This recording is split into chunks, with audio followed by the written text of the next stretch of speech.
Alors là, un commerçant achète un tableau à 120 euros. Alors, pour le vendre, il va augmenter le prix de 15%. En janvier, il a augmenté le prix de 15%.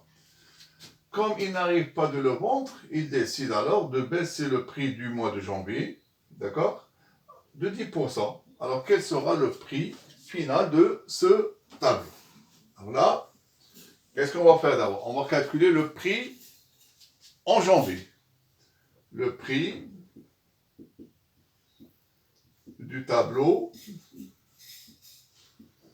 au mois de janvier. D'accord? Alors, qu'est-ce qu'il décide là? Il décide d'augmenter son prix. Alors, son prix à 100%, c'est combien? C'est 120. Il va augmenter le prix de combien? De 15%. Donc, celui qui veut l'acheter, il va payer 115% du prix. D'accord? Alors, 100% plus 15%, parce que c'est une augmentation, ça fait 115%. Donc, on doit payer le tableau à 115%. Et là, on va calculer les 115% de 120. 120 fois 115 sur 100. Et on va faire 120 fois 115 divisé par 100.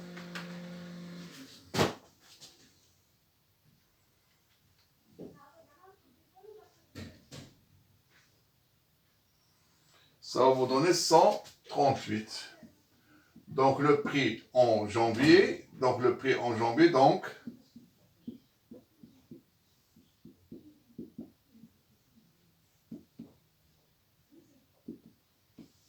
est de 138 euros. Maintenant, et après, qu'est-ce qu'il a fait à ce prix de janvier? Le prix de janvier, il a effectué une baisse de 10%. Donc, ça veut dire, si le prix de janvier est représenté 100%, il ne va pas payer les 100% pour l'acheter. On va faire une baisse de 110. Donc, on va faire ici 100% moins les 10%.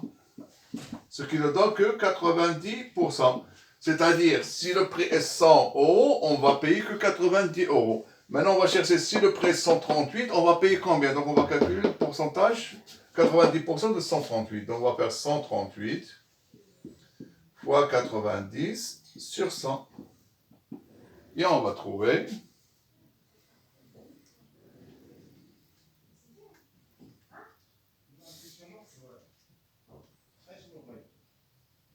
vous allez trouver 124,2. Donc, le prix final